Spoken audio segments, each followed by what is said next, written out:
but most people have people in. So great. Well, we'll go ahead and get started, but please, please take a moment and introduce yourself in the chat. If everyone who's joined us, go ahead and just briefly just say hello, and you can say whatever you'd like. Put your favorite emoji. I know somebody who puts a cactus emoji. They call it the approving cactus. On our digital storytelling team, rather than a thumbs up or a smile, we have an approving cactus when somebody likes the idea. So you can click on the little emoji thing. Yes, good. There's the WIC Poetry Center there. There's the founder of the approving cactus right there. And so if you like something we talk about, you can put an approving cactus, or you can put your own favorite emoji in the background. So, well, we'll get started here, but just know that there'll be plenty of time for us to have a conversation and get to know each other. But we will go over some things first. The way we're going to structure today's meeting is to give you an update on some editorial initiatives that relate directly to our editorial team, not just broadly what you might have heard about the journal. These involve some initiatives related to community building, some balance in our aims and scope, and our desire to go digital first. We'll explain that. A big part of this conversation today is going to be meeting our new senior editor, Stephanie Kim. She's going to play a major role with the journal. You're going to hear about her role and how associate and assistant editors, you'll be interacting with her. We'll do an overview of some new features in our manuscript system if you're a returning editor, and a walkthrough if you're a new associate or assistant editor. And then we're going to have at least 20 minutes. We had 30 minutes this morning related to just a conversation. So the idea is everything we're going to talk about today is really important for everyone on our editorial team to know. So I'll try to draw connections between your roles as assistant editors and associate editors and section editors with the larger editorial directions that we're talking about. And there's some important new features and some new initiatives with the journal we want to make sure everyone knows about. So we'll get started here. Feel free to use the chat box if you want to talk. And if you want to raise your hand anytime during this, because you have a question, there's no need to wait to the end to ask a question. Just raise your hand. I'll get a notification that you'd like to ask something. This is really a conversation, which is part of what I was going to highlight here is this critical conversations is really our guide star and our North Star for the journal. The focus on critical new topics and conversations, you'll see, is going to be a part of everything we're doing, from our new digital storytelling initiatives to how we're thinking about the editorial review process so that we're inclusive, but also maintain standards of excellence. So you're familiar with this because we introduced it last fall, but really this is going to be a part of every part of your role as an assistant and associate editor. But there's a few specific things related to the editorial team we wanted you to know about that are changes you're going to see between now, 2022, and next year, 2023. These are some strategic goals that we've set. The first is to build some community among our editorial team. And Stephanie's going to talk a lot about this and play a major role. This is a way for you to contribute in conversation around the editorial directions of the journal, and you can be more active as assistant and associate editors shaping those directions, as well as a chance for you just to talk to each other about best practices and manuscript management, decision-making, and just tips on how to use the system. So Stephanie will share about that. Second, you'll see is with this new framework, we're really prioritizing a greater balance related to the framework. And we'll give you some illustrations to highlight that. But we are maintaining our commitment to inclusive excellence. I think we're doing some very innovative, progressive and inclusive ways to think about the editorial workflow so that we can uplift the voices of new generations of scholars and not simply just reproduce the existing forms of academic publishing. We'll talk about that. And then finally, this is the year we're finally going to move digital first. And that means we're going to be going digital first, This means all of our issues will now be available in 108 languages because we're going to be moving to a form of text-based articles that will allow instant translation. Faster, which means our author times are going to be cut from when they get accepted to when they're being published, and fewer articles. We'll talk a little bit about that as it relates to our overall workflow. So community, one of the things I'd highlight is you represent that community, and our community has grown to be even more diverse. Our editorial team, our assistant and associate editors reside and work at universities in 20 different countries around the world. So we have to have 2 editorial team meetings because the time of the day really don't work for any one time. We're really glad you've joined us. But this is also regional diversity, epistemological diversity, methodological diversity, and content knowledge diversity. You'll see some ways we very intentionally built the journal to be more diverse, because diversity really is how we're going to become more inclusive, because we'll have more diverse voices, perspectives, generations, and regional ideas about what's an important topic for the journal. We've also restructured our editorial team. And you'll see that we have an additional section at the end related to storytelling. A lot of times a conversation ends at the time that your article is accepted.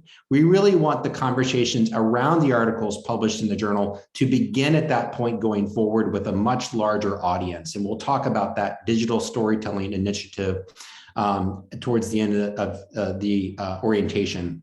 And we've also brought in some section editors, and we brought on Stephanie, and she'll say something about her role in just a second here. Our section editors, we are thrilled to have dedicated section editors for all sections of our journal. Stephanie, in her role as senior editor, will oversee the research article section. And if you're an associate or assistant editor, that's your section of the journal, the research article section. But we're really happy that Lee Tran has agreed to provide editorial vision for our editorial section. We have a reimagined study abroad section and research and brief section. And I just want to highlight this in case you want to see it. But if you just visit our journal's website here, and you go here to the journal's website, Journal of International Students, you go here to resources, you'll see brand new section descriptions. So not just a new aims and scope, but all of these section descriptions now align much more closely with our critical conversations framework and how they're describing these important sections of the journal. And so I wanted to highlight that, but these aren't just new section editors, but they're bringing new vision to what these sections can be and how they can speak to important conversations in the field. So Stephanie will talk for a moment here, a few minutes actually, to talk about her role as senior editor, to introduce herself a little bit. She has been an amazing associate editor for us for many, many years. And we're happy that she has brought in a new vision to the role. You might know or not that we asked for applications for the senior editor position, but rather than have a job description of here's exactly what we want the senior editor to do, we asked our associate editors to paint a vision for how they could build an inclusive future for our journal that builds on our commitment to inclusive excellence. And Stephanie had a really compelling proposal, and she was selected as as the senior editor. You can give your approving cactus at this moment if you want to welcome Stephanie with your chat box or approving cactus or whatever your favorite emoji is. But Stephanie will share a little bit about her vision for the journal. Great. Thank you, Chris. Well, hello, everyone. Really great to see some familiar faces and to meet those of you who I have not met. As Chris said, my name is Stephanie Kim, and I am starting my new role as senior editor of the Journal of International Students. I've actually started a few years ago as an associate editor. And I'm just really excited to step into this new role and to implement a couple ideas that I had that I really think align with the journal's mission and larger aims and scopes. So there are two things that I wanted to implement for 2022 as senior editor, and I'll talk about one of them now, and I'll save the other point for a little bit later. But my first goal for 2022 is to build a stronger sense of community within the editorial team. And in conversation with those of you who are on the associate and assistant editorial team, from previous conversations that I've had, what became clear to me was that collectively, the editorial team had a vast array of expertise and experience, but that more often than not, each editor was working individually, oftentimes without much contact with one another. And so, what I would like to implement for this year is quote unquote office hours, where once or twice in the spring, perhaps once or twice in the fall, this would be an optional meeting for the editorial team to have a conversation in a much more casual and fluid setting and bring their ideas to the table so that we can share it with one another. And this will be different than this meeting, the onboarding meeting, where these office hours will be a little bit less structured and much more driven by whatever the hot topic or conversation is at hand. I also think that there are opportunities to connect at some of the major conferences that we may be attending, such as AERA, CIES, or ASH. And some of the discussion points that I would like to raise at these office hours are things like trends that you're noticing within your role as associate or assistant editor, perhaps challenges that you're experiencing in the editorial process, and even suggestions for improvement in the editorial process, particularly as Chris and Krishna and I think about how to improve the overall workflow of the journal.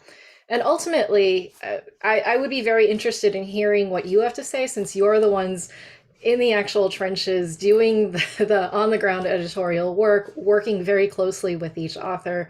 I'm also very open to specific conversations that you would like to hold within these office hours. And so one thing I would like to have you think about during this meeting, and we can revisit this at the end, is specific conversation topics that you would like to see addressed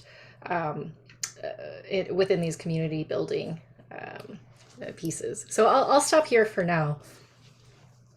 Great. Thanks, Stephanie. We're really, I heard a bunch of approving cactuses when you talked about your idea of office hours. I think that's something that we really want to build an academic community. And I think the success of our journal, frankly, is that it's been a grassroots. And it's really important that we were thrilled with her idea because as assistant associate editors, you're driving the future of the journal. We really are excited to see the vision that you bring, as well as just to provide practical support and help. So excited to see what comes from that.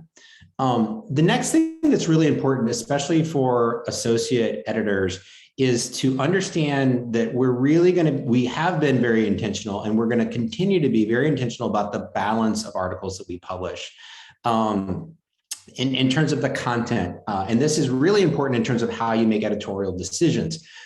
Because just because we've published something in the past doesn't mean that's what we want to publish in the future. So the critical conversations framework is about what we want to publish in the future. And that's what all assistant editors and all associate editors should use as a framework. Realize that the journal really started as a grassroots movement. It started through a vision that something needed to be done related to international student well-being, adjustment, student success. But that's just one topic that we cover as a journal. As we've grown, we began to cover more topics. If you think about where we are today, this is about the distribution of the manuscripts that we're currently publishing. We're excited that we're publishing more related to transnational employment and careers, a really hot topic in the field. A lot more with our special issue related to decolonization, indigenization, and the politics of belonging. We have a new special issue on virtual mobility and virtual exchange. You can see we're growing in that area. We've had a number of important editorials and pieces, increasing number of submissions related to immigration.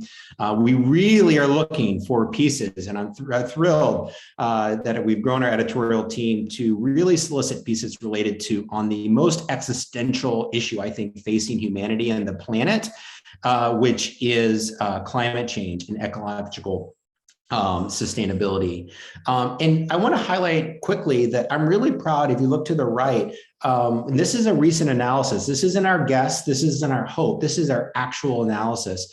Only 30% of the articles, although our journal is based and originated in the United States, only 30% of our authors currently reside in the United States. And even if they reside in the United States, it does not mean they're US citizens or even legal residents of the United States. It just means they currently reside in the US. So we're really proud that if you look across countries and other authors, that we have a very as even of a distribution that we've ever had. And 20% of our readers are not, English is not their primary language that they're seeking when they are reading our site.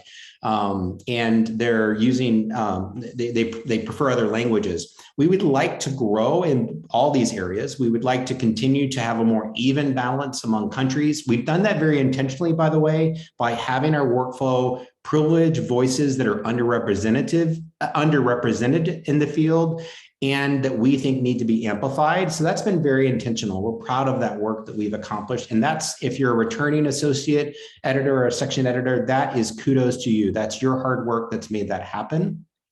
We also see that there's strategic opportunities for us to consider some of the more common languages that aren't currently visiting our website: Hindi, Bengali, and Arabic. And we see a lot of opportunities in the future looking to publish issues in those languages as well. But what we'd like to highlight is, as you think about manuscripts, we want to think about a more balanced approach in the content that we publish.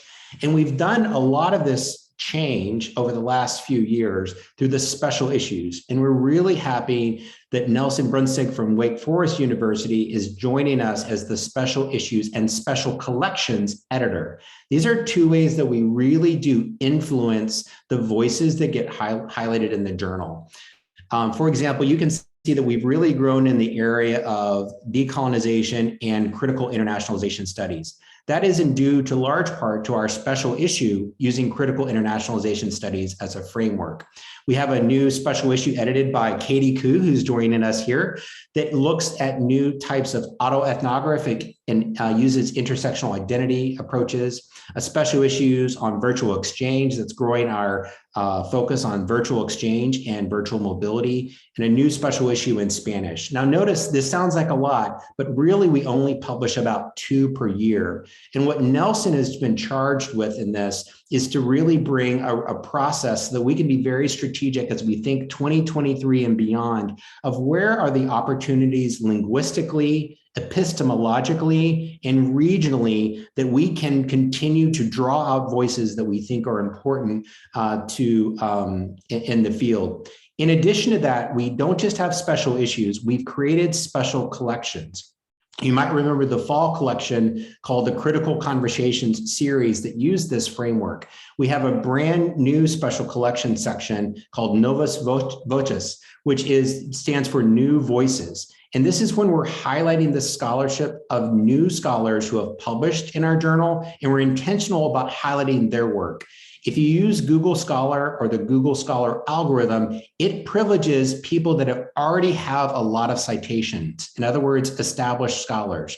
We want to go out of our way to, on social media, through our email newsletters, in our journal's website, to highlight the important new voices that are in the field. And that's what special collections allow us to do. So Nelson will be bringing intellectual leadership to that. And during our discussion, he can share a little bit more about that at the end of our in our conversation about what he's thinking related to that. But we have some exciting things. We've also changed our workflow. This is where you may want to use the link to the slides to be able to see this up close. But you can see that we've added the senior editor role that has a special role, not just to build community among our editorial team, but to think very intentionally about how do we foster a spirit of inclusive excellence.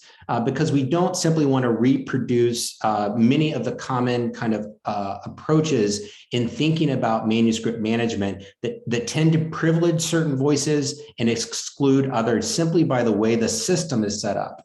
And so what we're trying to do is create a different system, and Stephanie is a part of kind of reworking this system a bit, and she'll share a little bit more about that now. Great, thank you, Chris. So the other goal that I wanted to achieve for 2022 as senior editor was that I wanted to establish a process that maintained the inclusivity of the journal, even as it became more selective. And of course, as a journal, the journal tries to be diverse and inclusive, but it's a tricky balance to maintain, especially as submission numbers increase and then acceptance rates decrease. And even though the editorial team is quite diverse, we still have to be conscious that we're operating with certain standards and norms and biases that privilege some authors and not others. And so one way that I thought we could address this is by creating another layer of review that intervenes for manuscripts that have a lot of potential to make an interesting contribution, but they're not quite ready for the full review process for any number of reasons. And just in my years of having done the associate editor role, I did notice that every once in a while, a manuscript may have an interesting topical or theoretical or methodological contribution to make, but at least in the point at which they're submitted, they're not quite in a publishable or potentially publishable state at that point. And if I were to have sent it out for review, most likely it would have not been successful in the review process not because it's not good, it just wasn't ready. So my role as senior editor is also to serve as a developmental editor for those particular manuscripts that might fall in that category. And so my role will be to identify manuscripts that fall into that and provide an early intervention. So before a manuscript gets sent to an associate editor, I would be providing extensive feedback so that the author can potentially improve the manuscript, and it would come with an invitation to resubmit. It's not a promise to publish, and it's not exactly an R&R, but it's really a way to provide an early intervention with constructive feedback, and hopefully to get more early career scholars published, more authors based in diverse geographical regions published, and so on. And so that's really the first step to this. And perhaps in the future, this particular piece could potentially expand in other ways. But certainly serving as a developmental editor would be a first step for this first year in the role.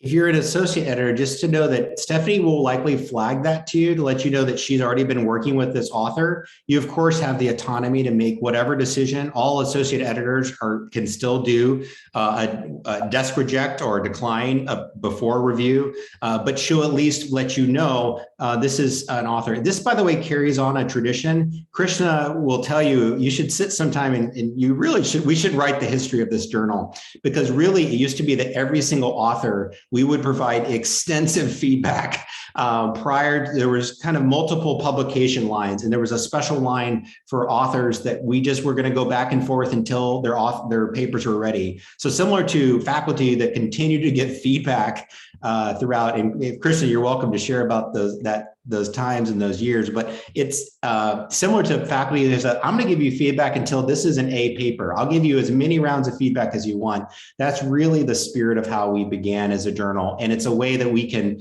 continue that value and make that continue to be central to our mission. So, well, I want to share with our team, and I think we've shared this before, but it's proud that we are the most cited journal in international education. And we just ran an analysis. The average paper that gets cited in our journal gets cited 20 times. That's really not that bad. That's actually very good, I should say. And so which means the papers that get published in the journal tend to get cited quite a bit on average. And so we're proud of that. We also make decisions very quickly, and this is important for your role as assistant and associate editors. You're going to notice we're going to ask you to check the system every single week or let us know if you need a break, because we really do want to provide timely decisions to our authors. That's decisions within 90 days, which we've been able to do 9 out of 10 times. And we tend to make, if we do make a desk reject, we try to do that within 2 weeks. That is the best that we can do for authors. Sometimes we do have to, obviously we have to reject manuscripts that has taken 45 days. These aren't goals, these are actual numbers from 2021. And if we're working with an author with a revised resubmit, we typically have accepted their manuscript within 7.5 months. You'll see that it takes us about 9 months to publish after that, and that's what we want to accelerate, so that once a manuscript has been accepted, that can go online first within 60 days to the standards of other journals. And we'll talk about how we're going to be doing that. And that's what the digital F3 is about. I was going to call it digital first, but really there's 3 Fs: first, faster, and fewer. We want to go digital first. Why? Not just to be new with technology, but because if we can use what's called the Journal Article Tagging System, or JATS, J-A-T-S, Extensible Markup Language, XML, that allows all the articles in our journal issues to be published, to be translatable using Google Translate. And Krishna, I think, put a link to the most recent issue. We started this with issue 11.4, and this is how we're going to be moving forward. And our digital production team will be using a process that allows us to use text-based JATS XML, which will then allow this translation process to take place. We also want to go faster, which means we'd like to do it within 60 days. This is a good target for most top tier journals. And we are going to have fewer articles per issue. To be clear, this is not because we want to be more selective or because we're trying to get some artificially low acceptance rate. What it is we have an all volunteer production team. Most journals will pay expensive publishing houses to produce that PDF quickly. We use an all volunteer team, and they can only handle so many articles per year. And if we accept too many manuscripts or we have issues that are too big, it slows down the time to publication. And we want to keep that within 9 months or less once an article is accepted. And so we need to watch out for that. Yeah, you can see this with JATS. Some quick numbers to let you know, our social media following is growing, and then our average monthly users has gone up about 150% in the last 2 years, from on average 5,000 users every month. That means 5,000 people log on to the journal every month. That doesn't mean 5,000, we have 150,000 people who read the journal, but we have 12,000 currently active users who are logging on every month, reading our articles and using the journal as a source. We've created new branding related to this from our 10th anniversary onward that celebrates our diversity, our desire to be inclusive and to celebrate. And then we have a new digital storytelling team that's come together. We're not going to talk a lot about that tonight because it doesn't involve our editorial review process, but let you know that they meet on a regular basis. They have a chat channel, and they're trying to make sure that once an article is published in the journal, that we're actively supporting that author, getting the word out. And we're going to be engaging all of our readers in what are called critical conversations. This is the conversation part. In other words, there's a lot of readers that may not read the journal, but we can reach through other forms of media, and that's what they'll do. And there's also conversations to be had between people that are in the field, people that are working in international offices, and researchers who are researching international students. And so it's having conversations with that. Auska, who's doing a podcast called Global Scholar Stories, is really going to tell the story behind scholars and their work. And she'll be interviewing scholars who publish their work in our journal, which means not just that people can read the article in the journal, they can listen to the story behind that article, not just the findings, but the scholar who wrote that article, so they can mentor future generations of scholars. This is a form of mentoring, the way she sees it, to younger generations of scholars, to hear the behind the scenes thinking of why this scholar wrote this article. We also are going to have a monthly Global Connections newsletter that Georgie is putting together. This is going to be very intentional in highlighting new voices and being intentional about highlighting the work of the journal. We've added Instagram to our social media, and we do plan to add other platforms. People talk about that all the time. We're using Hootsuite, which is a new platform that will allow us to have more channels going eventually. So certainly if you have some priority channels, let our team know. And then once a quarter, we're going to have conversations that are about articles that are published in the journal that are about critical issues or controversial issues that bring researchers and practitioners together to learn from each other, to talk about the ethical dilemmas that we find ourselves often facing in international education.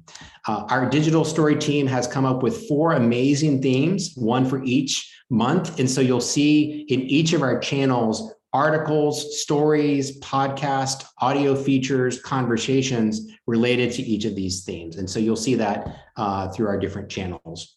Now I just want to make sure that we walk through, that's kind of the bigger picture.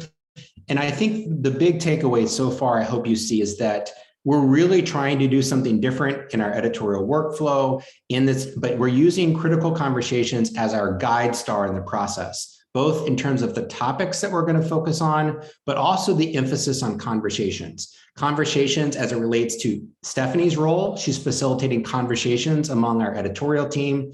Conversations in Stephanie's developmental editor role. She's facilitating conversations with authors rather than simply giving them a reject. And conversations really about the critical and controversial issues that are in international education, and that's through our different social media channels. Now we're going to just walk through a few things related to the system. This is the more how-to part of this meeting.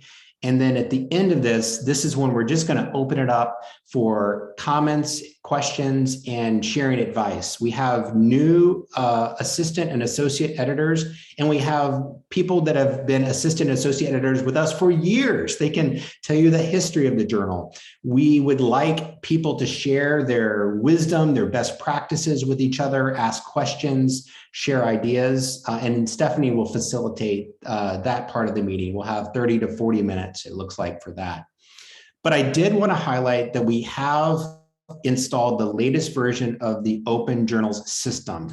This means even if you're a longtime assistant or associate editor, there's some new things about the journal and it's the system that you absolutely need to know to do your job well. So we need to make sure everyone knows what these are. These can be very simple things like, first of all, the system is more accessible. In other words, it meets universal accessibility standards, which means it's much more readable for individuals that need accessible technologies and ways to present websites. We're very happy about that. It's more user-friendly. Authors can literally drag all their files at once to upload rather than have to upload them one by one and assign them. That's nice. It allows us to blind carbon copy reviewers on the final decision letter, which means reviewers who have done all this hard work, they've invested 1 or 2 and sometimes 3 rounds of feedback. They sometimes want to know that decision. They want to know what finally happened. And it allows us to communicate that to the reviewers. It helps us with some things on the journal editing side, including using digital object identifiers in the way that we do references and other things. The one thing that you and all members of our team need to know is it's important to bookmark the journal's handbook. And when I say bookmark, this isn't a suggestion, this is an absolute must. And the handbook is not just a how-to book. The handbook is what makes sure that we are an ethical journal that follows consistent practices, and we do that consistently. The issues that can come up are when an associate editor or an assistant editor hasn't looked at the handbook and isn't following one of our processes, and all of a sudden we're in a very precarious situation where we're dealing with an ethical issue because we haven't necessarily followed some of the processes outlined here. You can see it's a really long handbook, but it can, if you want to read it sometime, enjoy. But you really just need to read your part, which if you go here to the review stage, if you're an associate editor, you can see we have our workflow laid out. You can see basically what that is, and basically what our typical workflow rate is. Typically, we'll share this in just a second. It describes your responsibilities, and then it says you should be looking for certain emails. So for example, you will be getting an email that says editorial assignment. And if you're an assistant editor, you'll be getting an email called review assignment. And we'll give you some tips related to how to manage those emails in a second. You'll notice that it gives you step-by-step instructions on how to weigh the value of the manuscript. And again, I can't emphasize this enough.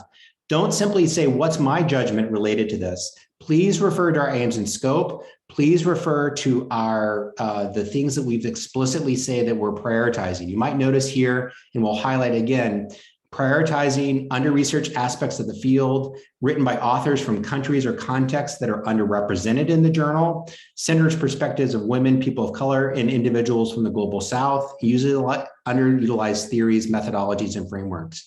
If for some reason you see an article that you feel like you've seen that article before, that means it's probably doesn't meet some of these criteria. So please use these. We also explicitly added some reasons to decline manuscripts in this process, and you'll see that as well. But it doesn't just provide kind of conceptual feedback. It tells you literally step-by-step what to do, how to search for registered reviewers, how to use the filter, criteria to look for reviewers, how to invite people inside our network, outside our network, and we're going to do a walkthrough in just a second to highlight that. If you're a new assistant editor, it'll tell you what your role is as well, and it will tell you how to think about processing a manuscript and taking on a new manuscript assignment. So just know that it's important to bookmark that as a source in the process. So let me go back to here we go. All right. So so make sure to bookmark that. That'll be important in the process. And it's not, like I said, it's not just important. It's not just important so you know how to do the job. It's important so you understand the ways we are suggesting you make decisions. Of course, there's a lot of judgment involved. That's why we brought you on to use your judgment, but it will help you guide you in the process. And if you ever have a problem or a question, we'll give you some emails that you can send questions to. And of course, during office hours, this is what you can talk about as an editorial team. A couple of things we want to highlight just in terms of practical things for everyone, and then we're going to just open it up for some conversation. So best practices in initial decisions, we're going to do best practices in reviewer assignments and best practices in decision letters. So when it comes to initial decisions, the best guide throughout the process is our aims and scope. You should really bookmark that and use it.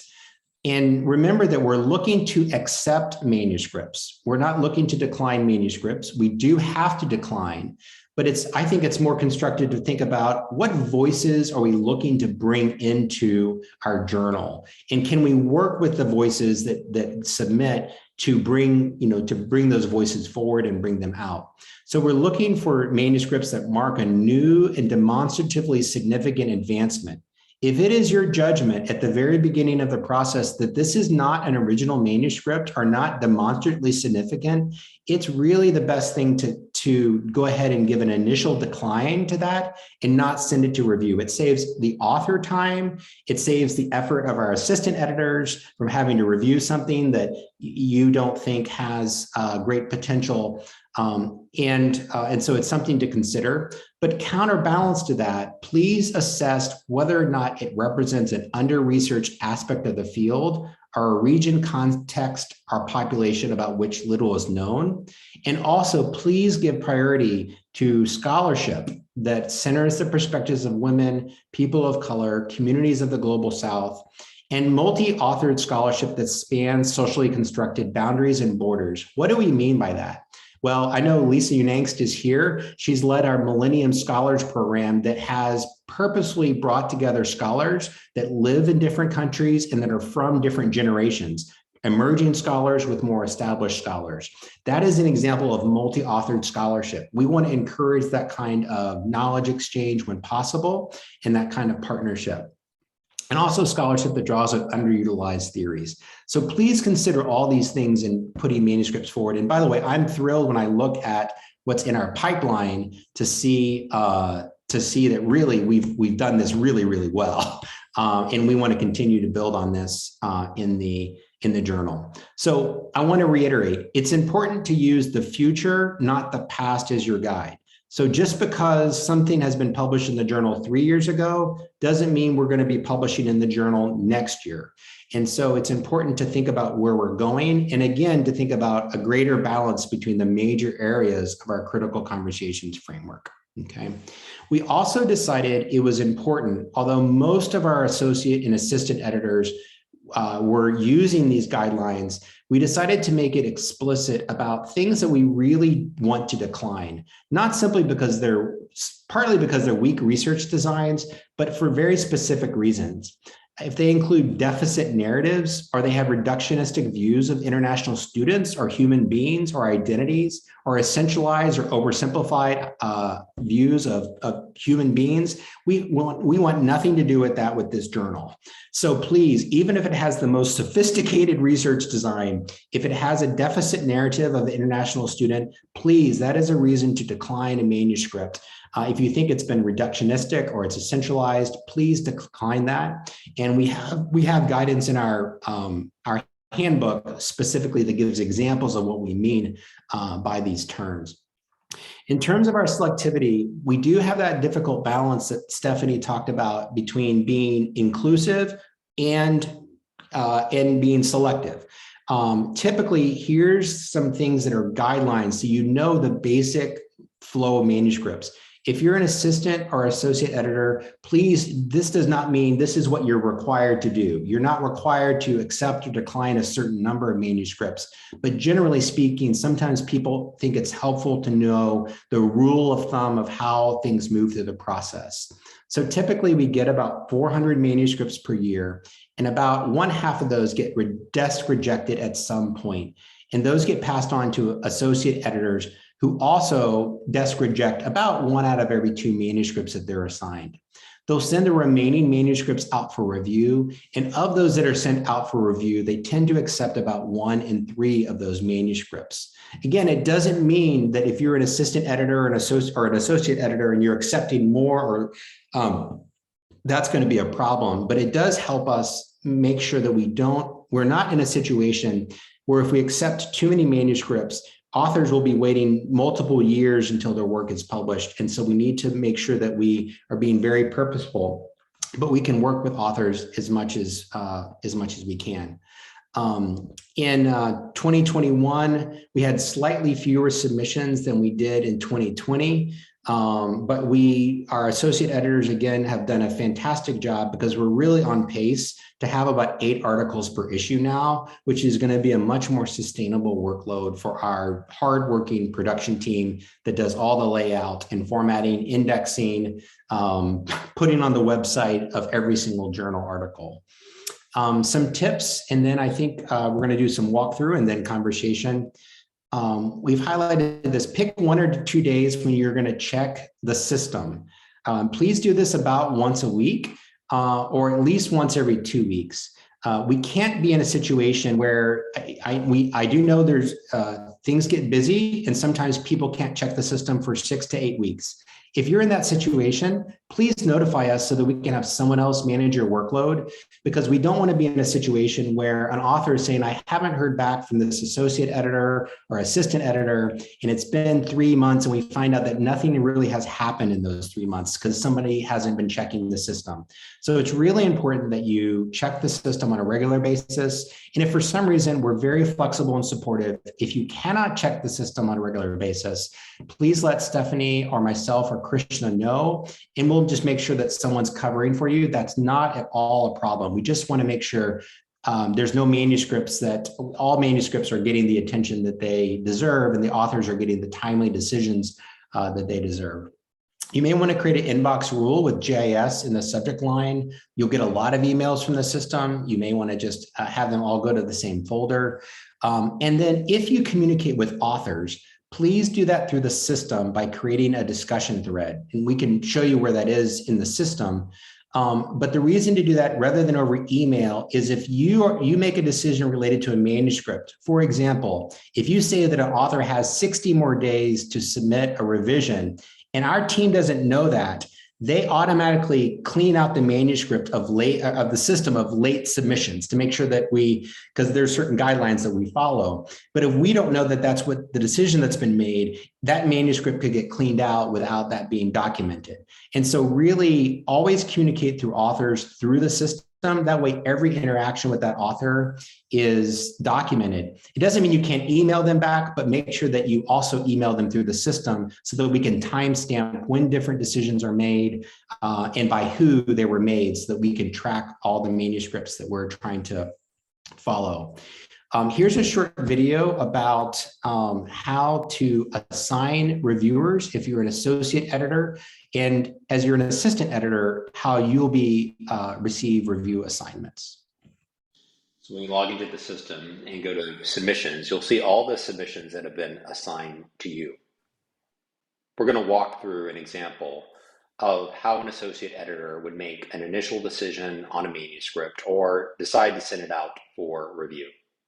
The first thing you'll want to do as an associate editor is to download all the files that the author has uploaded. This gives you a chance to read the cover letter, read through the manuscript, and decide whether or not it should be sent out for review. If you decide to decline the manuscript after this initial review process, you simply click Decline Submission.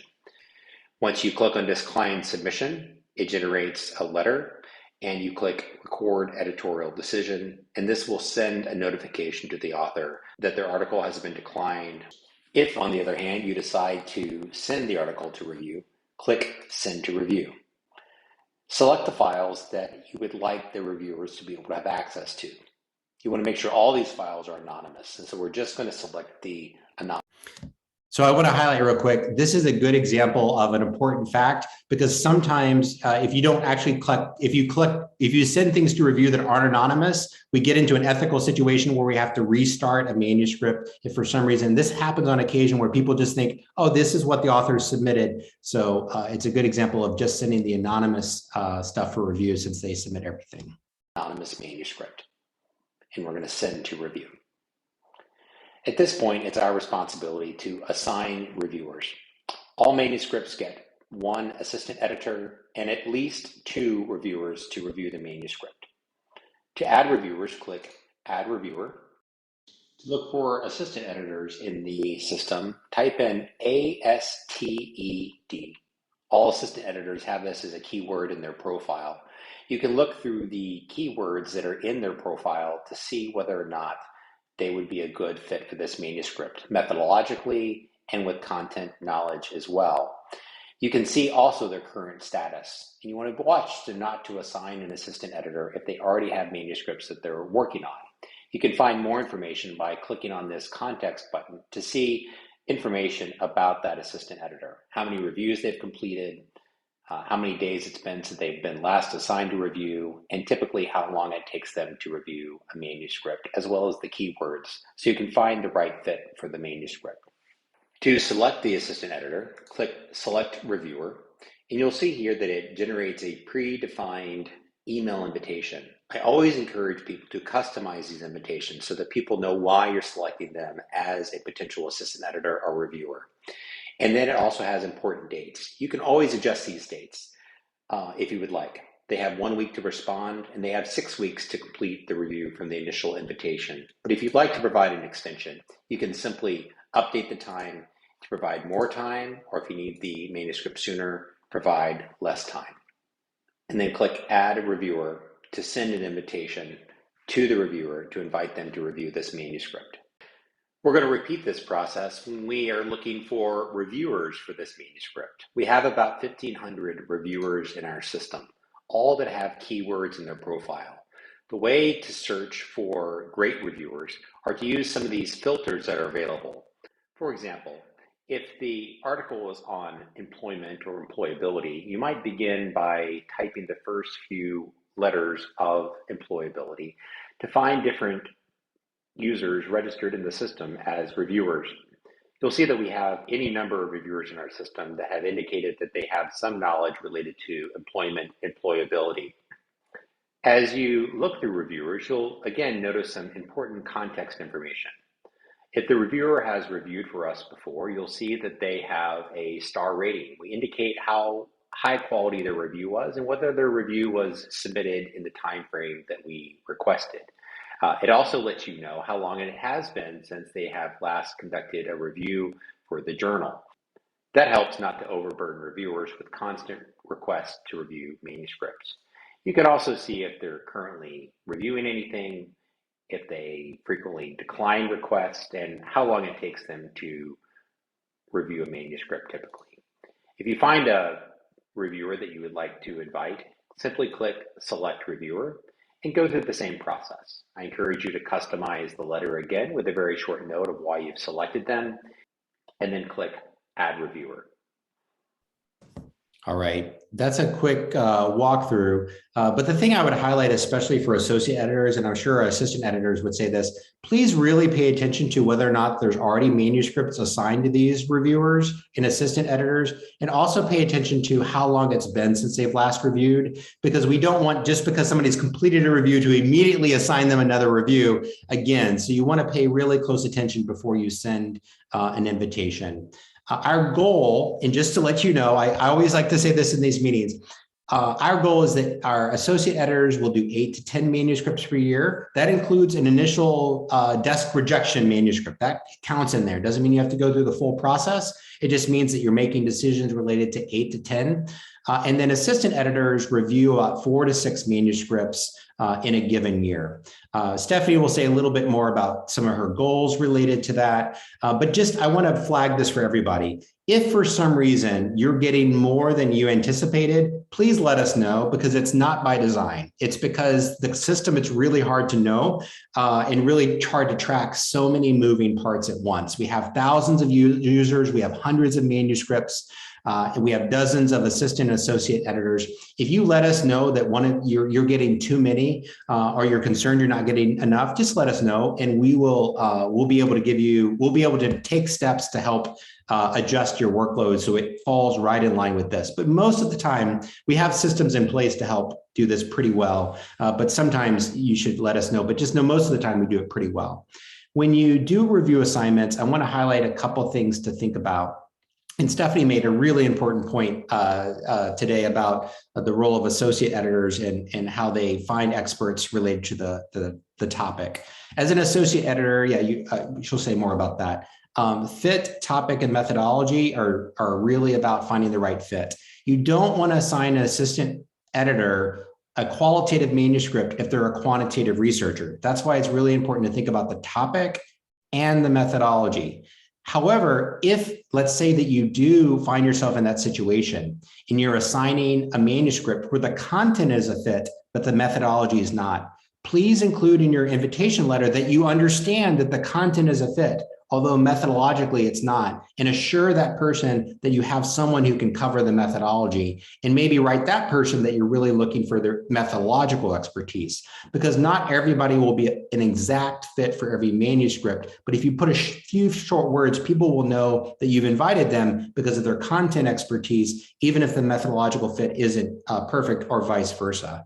The reliability of that user, again, we have a star rating system, and then we know how long it takes them to complete reviews. If it's more than 45 days, that's longer than our requested time frame, and it means you should proceed with caution with a reviewer.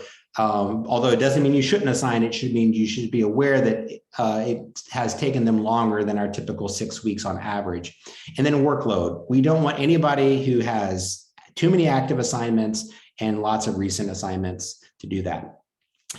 Again, if you're an associate editor, you're going to be assigning it to 3 people at a minimum, an assistant editor and 2 reviewers. Now, I encourage everyone, and this is an important point, and the reason we have meetings like this, I call this the reviewer plus, because if all we do is assign manuscripts to people that have 5-star ratings and are well known, we keep on assigning manuscripts to the same people, and we don't invite new people who have registered as reviewers into our system. So I always encourage people to think about a plus. is there someone in the system who hasn't had a chance to review a manuscript and you want to give them a chance, because that helps build their reputation.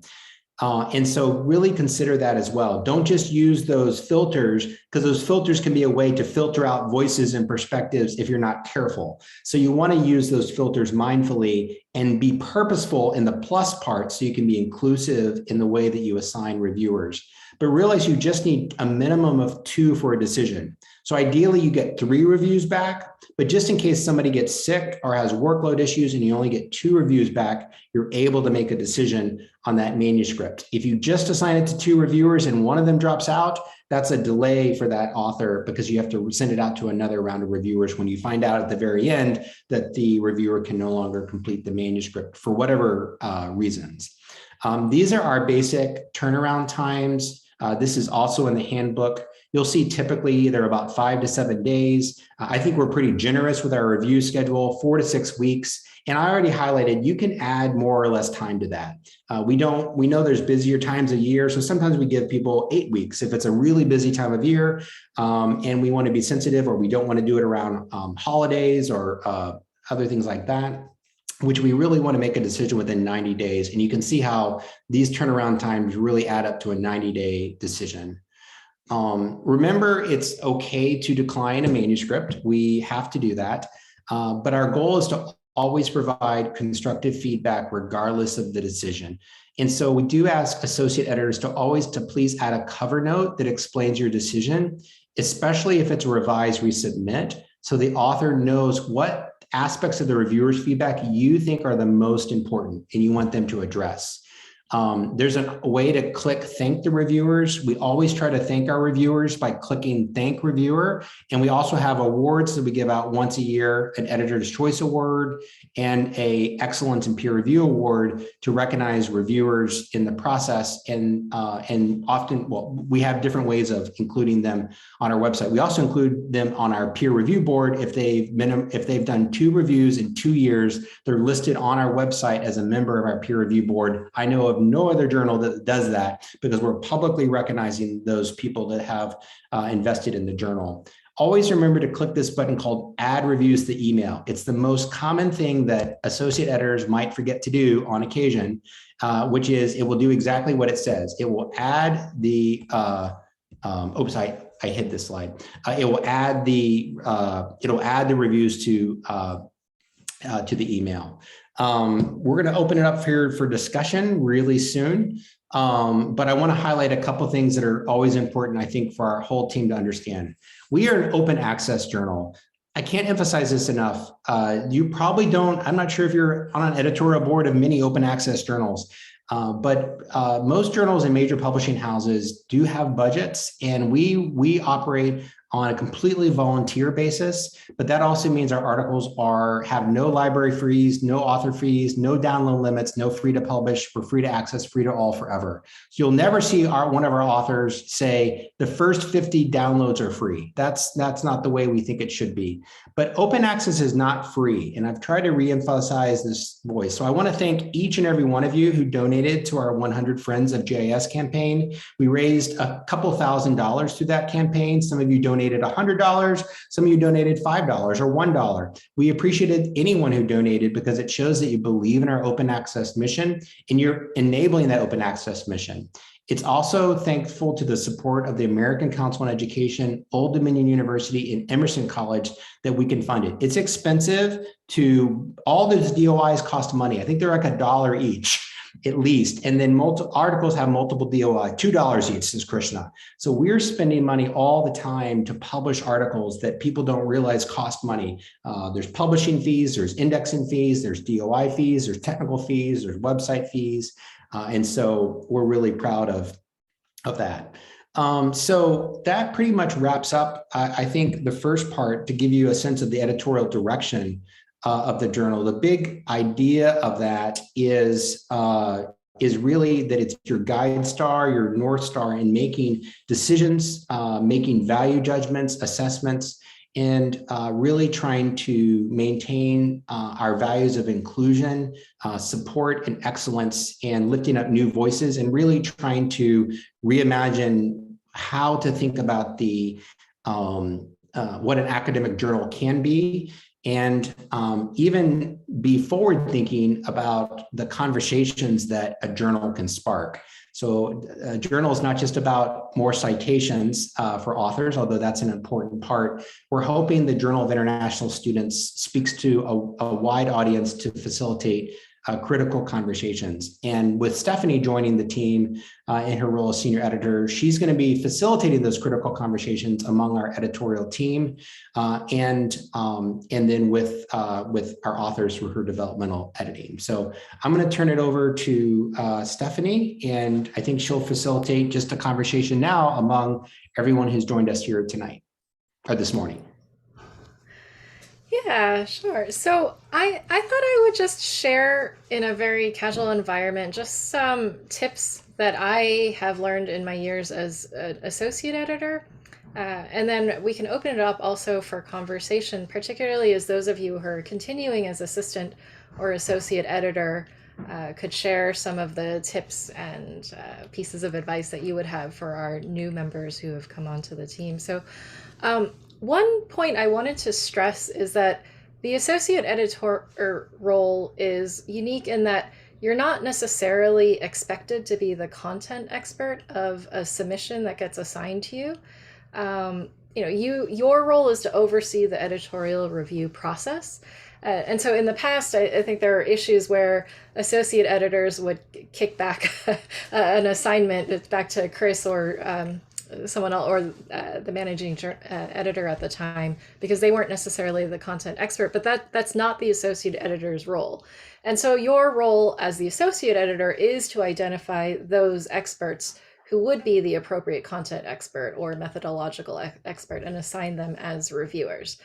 As Chris mentioned, you're overseeing 8 to 12 manuscripts a year.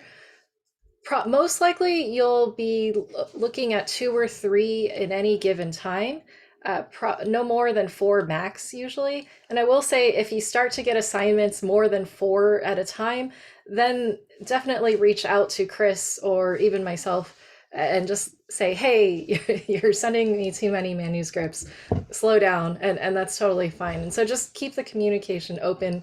If that happens, it's unlikely to happen, but if it does happen, it's really just an oversight. It's not necessarily something that you need to just have to do. I will also say that there are a lot of resources within the editorial dashboard that are particularly useful. And so I thought that for the first office hour, I could do a slower walkthrough and actually just point out a few resources that would be really helpful. For example, as you're identifying potential reviewers, one is to make sure you look at someone's ORCID ID. And when you click on the ORCID ID, you get a list of all that person's publications. And that gives you a sense of what their particular expertise area is. With that said, as assistant editors, you are the powerhouse reviewers. The associate editors are relying on you for your expertise in a particular area that you can bring to the manuscript that they've assigned to you. And so what is really helpful for the assistant editor side is to make sure that you keep your profile very up to date with your particular areas of expertise. The more specific you are, the better it is to facilitate a good match between a manuscript submission and your area of expertise, and to also include your ORCID ID in your profile, because that is what is often used to make assignments to assistant editors. I'll leave it. I'll pause here because I think that those of you on the call can certainly share your expertise to the group. So I just wanted to open it up to see if anyone wanted to share any practical tips for the new editorial members.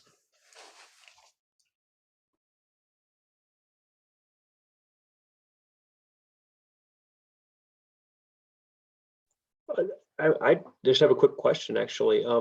And this may be in the handbook. I haven't had a chance to kind of look with the additions, but as questions come up, when do we know kind of when to email just Stephanie? When do we know when to kind of email Stephanie and Chris? Kind of how do you want that line of communication to go? I'll just step in and feel free to email me, editor-in-chief. I think Stephanie's role is mainly going to be, feel free to CC Stephanie all you want, but I think her role will be mainly about these office hours and facilitating conversations with our team, inviting your input, and in some ways inviting your leadership. I would say, just to let everyone know, when we did the open call for her position, I think I mentioned we didn't have a job description that she said, oh, I can meet these qualifications. We said, here's the blank piece of paper, you fill it in. I think that's the approach that we're trying to take. And so part of these conversations is to listen, not just, that's the idea, is that help you shape the direction. So she'll be facilitating the team conversations with the office hours, and then the conversations with authors as a developmental editor. But in terms of the management of the journal day-to-day, Krishna and I will still be doing that. You're welcome to CC her. I'm sure she'll be happy to do it, but I don't want to add workload onto her if there's any kind of issues. Feel free to email support@ojed.org. It's on the slides, but also it's on the website too if you want to look. If you ever have a technical issue, if an author contacts you about a technical issue, if you need to take a break for 2 months, just email that and our technical support team will update your profile and get that all sorted. But probably a longer answer than you wanted, I guess, on that, but just you can just let me know, but make sure to keep Stephanie in the loop, because she'll continue to probably take on more with the journal, I'd imagine. Hi, Chris. Just want to ask, so when something assigned to us, for example, I am the associate editor, I will receive an email about it, or I have to go to the system to check? Stephanie, do you want to? In terms of what happens, so as associate editor, you should get an email notification when you have a new assignment. So, so it'll show up in your dashboard, and you'll also get an email notification. What I've also found helpful is to just have dedicated a weekly standing appointment that I use to just log into the dashboard and just make sure everything is on schedule, because some things don't necessarily generate an email notification. For example, when a review is overdue, that's something that you have to manually go into the system and make sure you're pinging the reviewer, making sure that you're on top of it. So I usually just have a dedicated weekly appointment slot that I use, and it's just to make sure that there's regular oversight.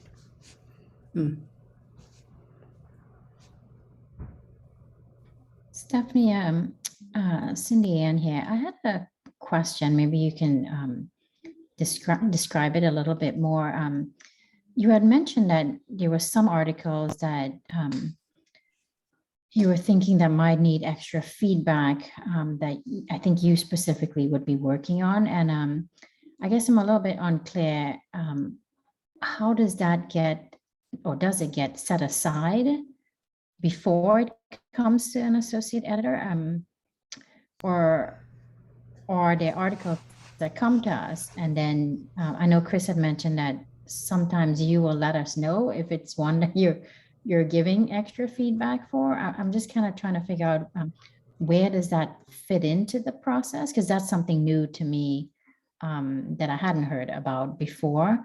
Because I'm just wondering, if I'm assigned an article and if you're working on it or giving or providing some feedback to the author or authors, how do I know that? How do I see it? And how does that fit into the process when I'm kind of managing that particular article? I don't know if that makes sense. Yeah, so that makes a lot of sense. So my role is really an early intervention measure, which means that before a specific kind of manuscript gets even sent to an associate editor, that's the point at which I would be involved. So I would provide feedback to the author. I would work more closely with that author and potentially invite them to resubmit that article. From that point, once it gets to you as the associate editor, you have editorial discretion at that point. So would I know though that that's an author that you had worked with at some point? How, or would it just? Yeah, if you get an assignment from Stephanie, by definition, so if you look at the loop at the top, and I know you have to zoom in to see this, it's a long workflow, and this is the simplified version, trust me. There are two kinds of, there's three really things that we're going to do at the very beginning. So we get a manuscript and it's low quality or just out of scope completely. We're going to do a desk project decision. But if we see a manuscript that some people might say is low quality, but really we think it needs some developmental work, I will assign that as editor-in-chief to Stephanie, who then will work with the author directly. Otherwise, I'll assign it directly to the associate editors like we've always done. But then, so if an article comes from Stephanie, you will know that it has come through her as senior editor, because the only articles that come through her are ones that need development. If it comes from me, it means it's just kind of going through the normal cycle. And so you'll at least have that flag, and likely she'll put some kind of cover note in the assignment to say, I've been working with this author, and and I'd like you to review it. You still have discretion. Again, no one is telling you what you need to decide, because we want to make sure that there's mutual accountability. But if it comes from Stephanie, it's been through the developmental loop at the top versus the kind of more traditional loop at the bottom. And this is new. This is one of the reasons we want to bring on the current folks. Yeah, and I really appreciate that. I think it's an important aspect to add to the journal, and something new and unique that I haven't seen with other journals. So I give Stephanie quite a bit of credit for actually working through that, and it's a good thing, I think, to get maybe multiple layers of feedback for authors to improve a particular article. So I really am quite thankful that you're doing that. I had one other question, and maybe Chris or Krishna can answer this. I noticed that you had that sort of purple little diagram where you're kind of showing where you want to take the journal in the future. And I see that you have the areas of decolonization, and you had a section on immigration and politics where you kind of want to expand in the coming years. And I'm just curious if at this point you have a sense of how do you want to expand that in the future to grow that area with respect to the journal. What I would say is, I think of the framework as a framework for conversation. And I think what you just proposed is a wonderful conversation for office hours. And not that we couldn't have it today, but I think that question is the kind of question we want during office hours. The metaphor of office hours is nice because it's optional. Like, no one should feel like we're trying to add the workload to anyone. But if you pose that question and then Stephanie lets the group know, hey, we're going to talk about this question. What does this mean? That's how this group can, provide editorial leadership for the journal. So what I would say is we're very open. And I also want to highlight a few of you, we brought you on because of your expertise, like in climate change or virtual mobility. We want to actively solicit submissions in these areas. So please help us reach out and build our kind of our library of these articles as well. But I would say that's an open question, Cindy, and actually on this one. I'm not, Krishna, would you agree on this one or? Yes, hello, greetings everyone. I am on the same page with Dr. Glass.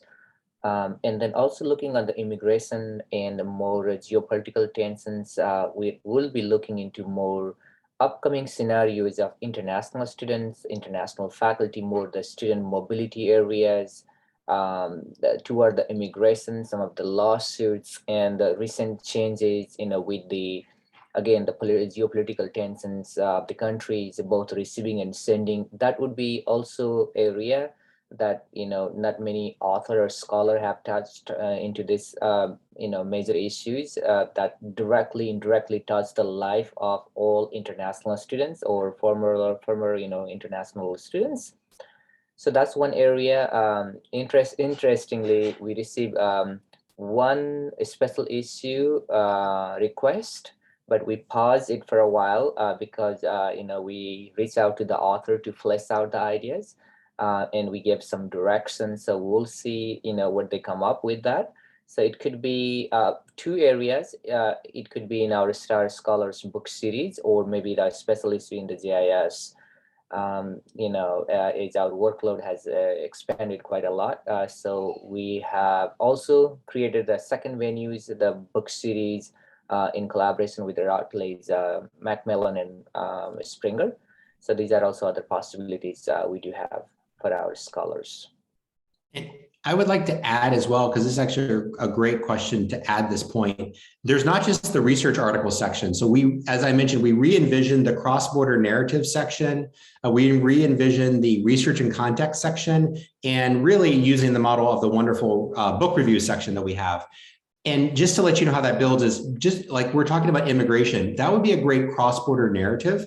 If we're looking to highlight voices, it doesn't need to be a research article. And by the way, that's where our digital storytelling built on that, because our podcast and some of our storytelling is going to tap into our cross-border narratives to turn those into other forms of media so that those narratives get out. And again, we're facilitating critical conversations in a broader kind of spectrum. It's not that we're kind of we still have our research as our core, but we're kind of expanding the way we're thinking about these conversations with these new sections and this new form of multimedia digital storytelling. So it'd be a good example of how the critical conversations framework really permeates everything we do, not just the direction we're going in, but really how these different sections all fit together in terms of these initiatives. So hopefully that's helpful. Yes, thank you, board. I appreciate it.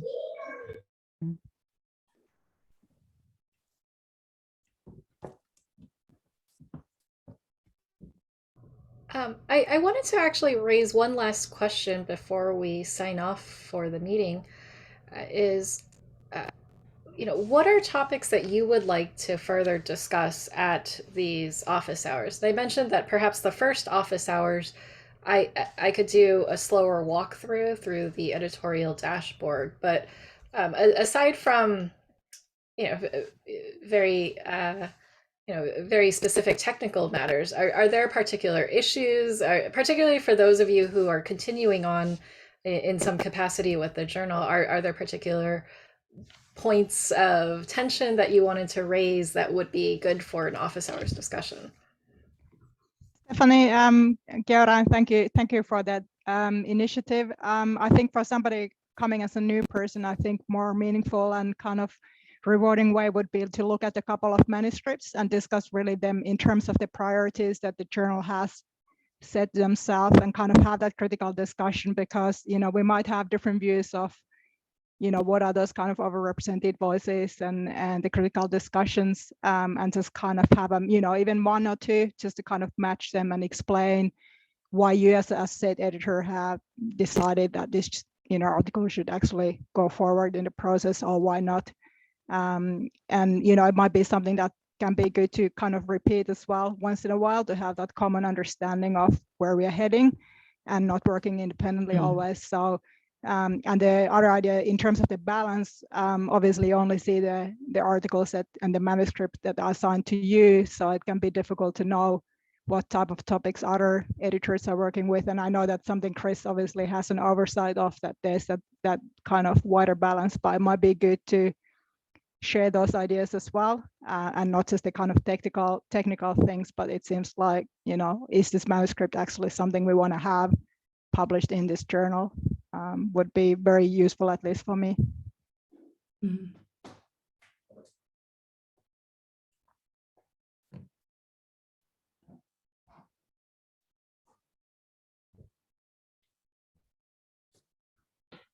I'm also thinking about the professional development. It's very rare to have this kind of office hours among ourselves. So I think it's really beneficial for us to talk about any issues that's not possible to share with the colleagues at the institution, since we have our common topical and interest related conversation. So if we can open up the floor, something that we cannot share with our colleagues at the institution, that it will be really great.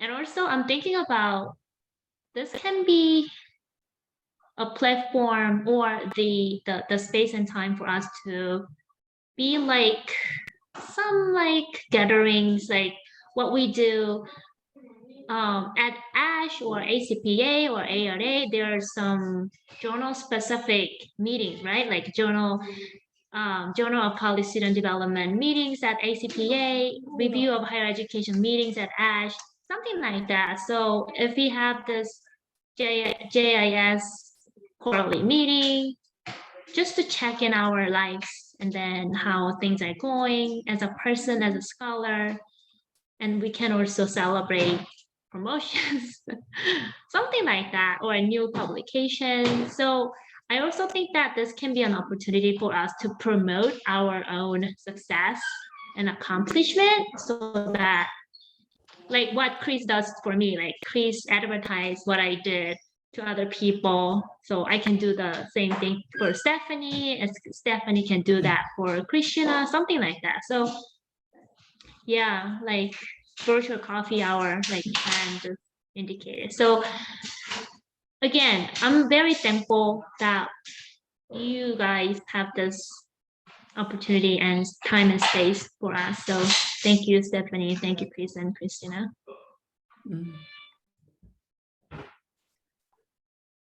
Perfect. And just to take a quick chance to follow up, and Katie, I enjoyed the music. I'm kind of missing it now that the music is off, but it's much better than anything I've ever played. But I wanted to just take a quick moment to just share a bit about the special issues, knowing that we're about to complete on time. And everything that Chris already shared around this and that Stephanie's been leaving us with is exactly what I would take into the special issues. What we're planning for is a pause up into the summertime, just because we've got a good pipeline right now of special issues. And that'll give us time to look at this data to see how the manuscripts are coming in, especially with some of the changes that we're implementing, and allow us to really invite special issues that target these areas that we really want to represent that are just not quite in the pipeline yet, or we're just not receiving for other reasons. So just wanted to share that's the general approach, and I am always, my email I'll put in the chat momentarily, but always interested in y'all's input during these office hours, and maybe hearing from Stephanie of some of the topics that are coming up. But just wanted to share that I like to crowdsource ideas, because odds are this group's ideas are better than mine alone, in terms of where we want to specifically invite people to apply to have special issues in very specific areas. So that's kind of my update. I'll put my email in the chat momentarily. I want to save our time as we're about to end the meeting, but I welcome any follow-up conversation there.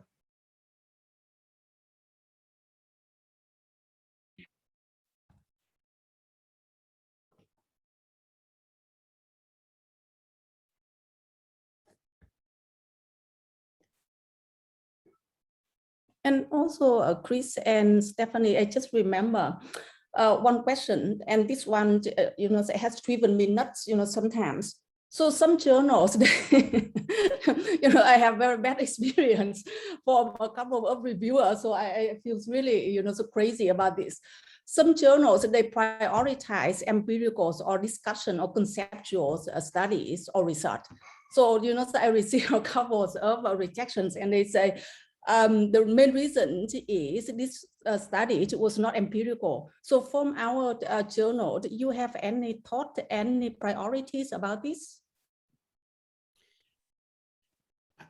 I would say, generally speaking, part of the way we've approached it is that's what the research and context section was re-envisioned about. I'll put a link into the chat to really provide analytical and conceptual challenges to discourses. So it provides a more conceptual or even editorial kind of perspective that's grounded.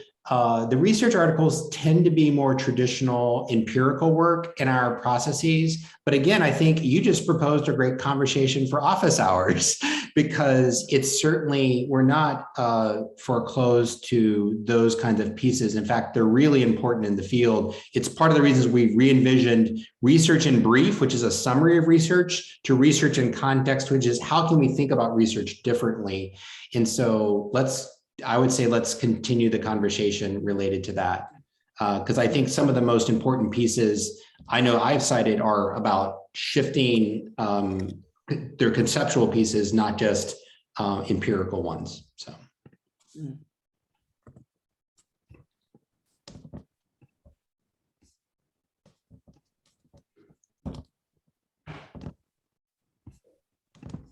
Hi, Chris, Stephanie. This is Yang from China. So it's my honor to join this team. I have a very quick question. So regarding the reviewers' feedback, especially the 3 reviewers, 2 external reviewers, and 1 assistant editor. So what if 2 of 3 people agree with the publication or disagree with the publication, and there's only one, has the different or the oppositional opinion? So when that situation happens, to what extent the assistant reviewer, the assistant editor could be involved into the discussion? Because that happened to me, especially when you tap into a very controversial or very, less conventional topic, and you might arouse a lot of critique from the existing scholarship. So on that regard, sometimes the number doesn't count.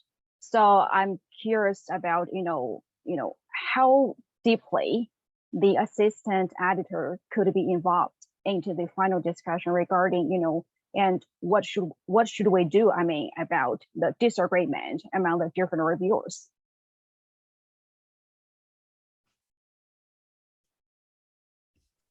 Yeah, that's my question. I have some thoughts on that, and not exactly a prescriptive answer, but before I share my thoughts, perhaps I can open it up to those of you on the call, just because a lot of you have also served as assistant editors or associate editors in the past.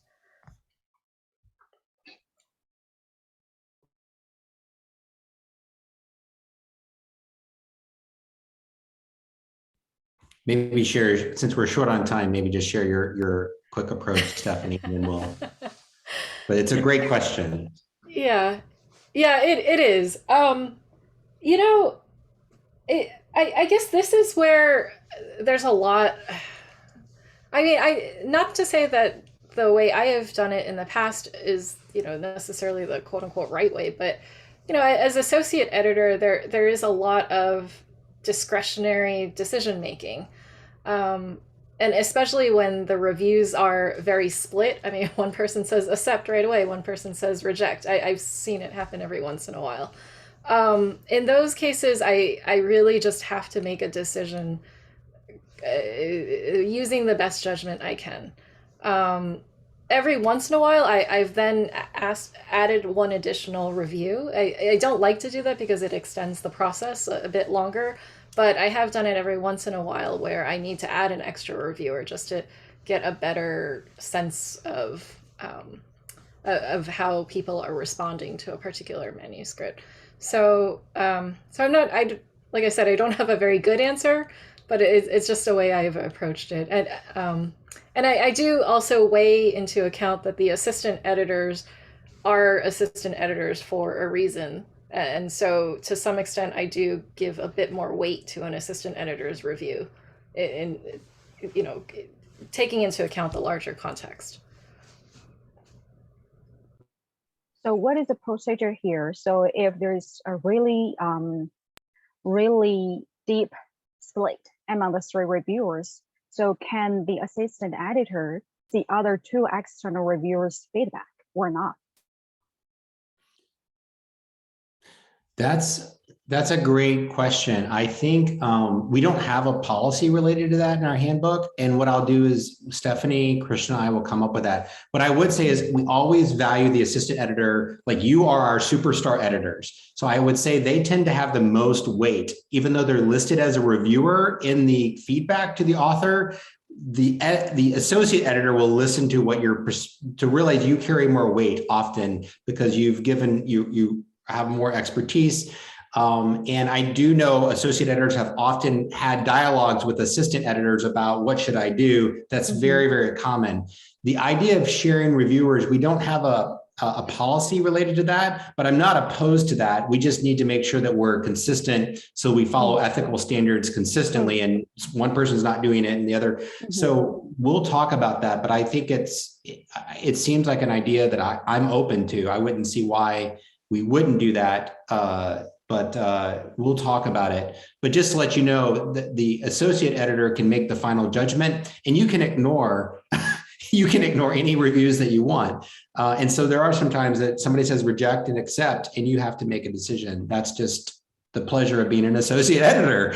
But know that if you're an assistant editor, your voice is very important and you carry a lot of weight, and you will often be brought into that dialogue with the associate editor if there's a judgment call to make.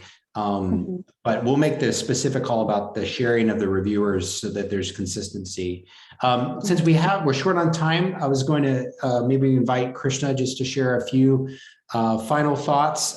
We've already both participated in the earlier meeting, but I know he wanted to share some final thoughts before we go. Thank you, Dr. Glass, Dr. Kim, and colleagues here. It's really my honor and privilege to be together this evening. I'm very thankful to the entire team. As Dr. Glass and I often talk in our bi-weekly meetings, that the journal has reached to the goal that we set a couple of years ago, and you made it rank number 10, 10th among all higher education journals. More than ranking, we are, more proud of our collegiality, the community that we build. You are the scholar of the powerhouse in international higher education. And as an associate editor or assistant editors, your role as a mentoring and collaborating with the emerging scholar is important. When I started the journal, at least 12 years ago, I was merely a graduate student, and I was working with all the doctoral, candidates, or the already, those who had a PhDs. And it was a most difficult time for me to balance it, from the student perspective. But today, the scenario is very different.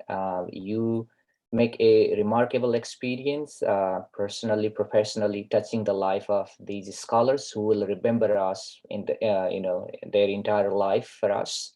So it's a connection and transformation, and this is a common home. JIS is our home to grow together. We always value your judgment, and I know, each of us has been providing meaningful, constructive feedback that help our authors, at least to get them very good feedbacks to improve their manuscript, if we even cannot accept for the publication. So they feel proud that they receive the best, feedback from us. That's what we are here. Dr. Glass, I, truly appreciate for taking time for this evening and, listening to each other and again, building a community. That's what we feel very proud. Probably no other journals, have time or energy to do like this. Dr. Glass and each of you actually, has been serving on several different journals. The top tier journals in the field, in different fields, still, they don't have the time and energy to do it like this way. So this is our unique strength, and we feel proud of this. As Dr. Glass said earlier, that we do have a different theme.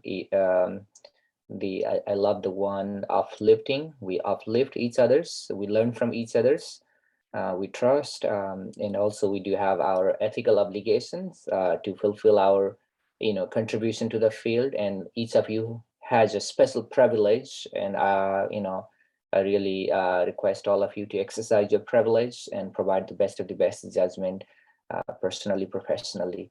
And again, I look forward to working with you. And anytime, please feel free to reach out to us. We are open. Thank you so